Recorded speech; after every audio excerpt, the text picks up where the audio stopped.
Good evening, it's the Oscar expert here with Brother Bro. We are going to review The Favorite, which is a movie that obviously has been out since, November? Just got 10 nominations at the Oscars, let's count them, why not? Picture, director, actress, supporting actress, screenplay, editing, art direction, costumes, and cinematography. We actually just rewatched the movie. We just got back from the second viewing of this movie. I think this is the most out there, weird, not most artsy movie because it's Roma, but the most out there and weird movie this Oscar season. A lot of the movies, it seems like, are more mainstream. Like, you go to the movie, you can hoot and howl. Oh, yeah. That's a lot of movies this year. But that's not The Favorite. The Favorite is going to make people just be like, Especially that ending. I mean, my goodness. But at second viewing, we were talking about this, really helped me clarify what each character's motive was. It wasn't entirely clear to me the first viewing. Yeah, I would say I definitely enjoyed this movie more on the second viewing. It really does matter that you understand the drama, where it's coming from, the character motivations. The first viewing, I wasn't quite as clear as to why, the motivations of Emma Stone and Rachel Weisz, other than just power. But now I understand where that comes from in both of them. And it really made me, emotionally engaged with the movie in a way I wasn't previously. And the power dynamic, sometimes it doesn't really get me into the movie, but the second time I watched it, I was really, into that. I could see how if these characters lost where they are, they would be totally broken. And so it's just a really savage, funny farce. Is a farce actually the right word? Yeah, it's a farce. Let me look it up. Why not? I don't think it's a farce, actually. I take that back. I don't know what it is. I wanted to, the way that the word farce sounds is more what I mean than the actual word itself. You know what I always admired from this movie, even from the trailer, was just how it's just it's almost a deconstruction of the period drama, because so many of these movies, they'll have Keira Knightley, some world, either World War II shit or British old 17th, 18th century, who cares shit, and all they have is fluffy costumes, and then one of the characters is I'm such a maybe servant. And then anyone's like, oh, what if I fucked you? And then they get addicted to sex, and it's a ravishing period sex drama. It's playing in your local small town theater by the train station where all the old people go to see their movies. Stop it with those. And then this movie is just showing how there's still life to be injected in the period genre. I mean, and it still has the love triangle, Cole. I mean, it's not deviating from that in terms of plot, but everything about the execution is total deviation. I mean, what hasn't been said already about the impressive technical things about this movie and the performances, Cole? I mean, we've got 3 really great performances. There's no other way around that. I think Olivia Colman, as everybody says, is the best, most show-stealing.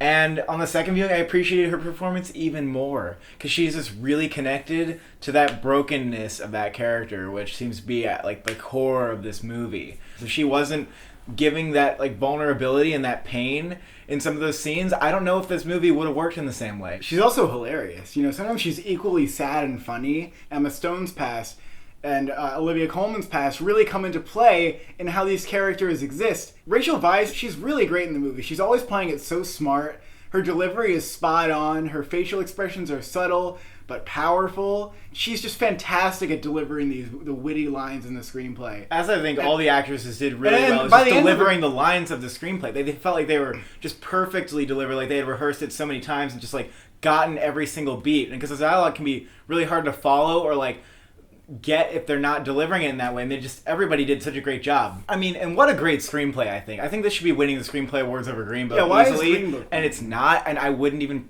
maybe not even predict it for the Oscar. I think the Green Book is just winning the awards. I don't know what's gonna win, okay? All the lines are so witty, some of them are really memorable, and I appreciate the movie's disregard for the way that we think these people talked and behaved. I mean, there's a line in this movie that's I like the way her tongue feels inside me. It's not oh, and the lady's tongue was caressed against the bush. No, there's none of that. I mean, it's definitely a movie where you enjoy the power play, but then you realize how empty the power play truly is. When she achieves the power, there's nothing to be gained afterwards. I don't know if I'd agree with that. Once she's there and she's safe, and that's it for her. No, but she's not completely unfulfilled. No, I think she is fulfilled. She always knows that Olivia Colman's character is going to be thinking about Rachel Weisz.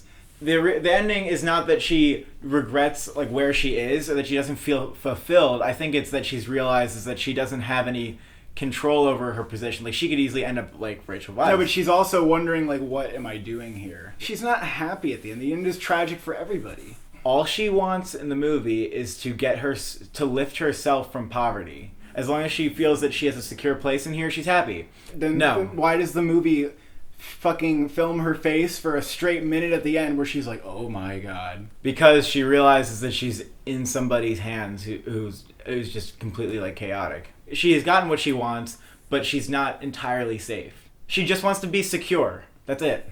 She does want power. No, she doesn't want power, Cole. She's not trying to manipulate politics. No, she doesn't want politics. She wants to. What's the power then? What's the power she's getting?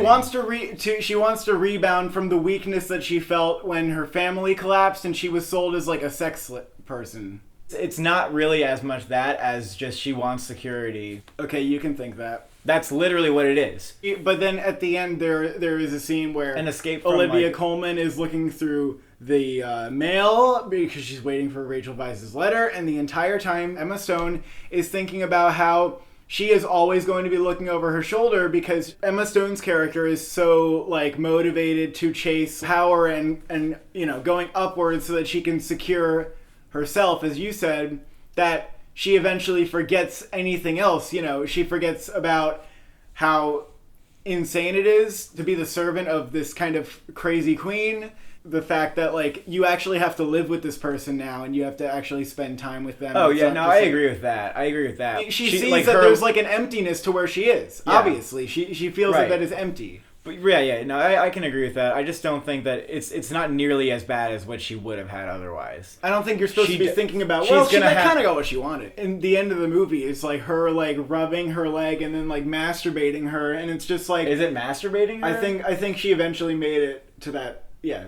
I thought because she wouldn't have done it for that long. It's like when she was rubbing her leg. But Olivia Colman wasn't having any emotion on her face. Olivia Colman? Yeah, it wasn't like she was getting pleasure. Yeah, because she wasn't getting pleasure. She was getting touched, but she wasn't getting pleasure.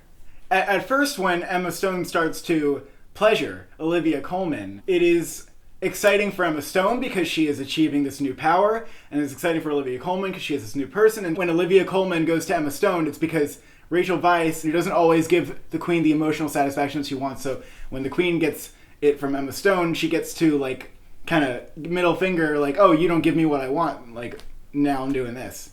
But in the end of the movie, the same act as before is now like empty because that person doesn't exist. Yeah. Without their tie-in to her, there's nothing there. Yeah. I mean, I think it also makes it like it's open that someone else comes in and, you know, is the shiny new thing that the queen chases. She's become like that dull thing to the queen. I think this might be like a great movie, and I would give it a 10. You know, it really surprised me. The first viewing, I was like feeling like an 8, honestly. I was like pretty underwhelmed, but I think it's a really good movie. I would probably have to give it a 10 too. I don't see why not. On second viewing, this is my favorite of the Best Picture nominees. I would say so. I would say so. There's no other nominee I would give a 10 right now. Unfortunately not. So what did you think of The Favorite? And comment below and tell us what's your favorite flavor of ice cream.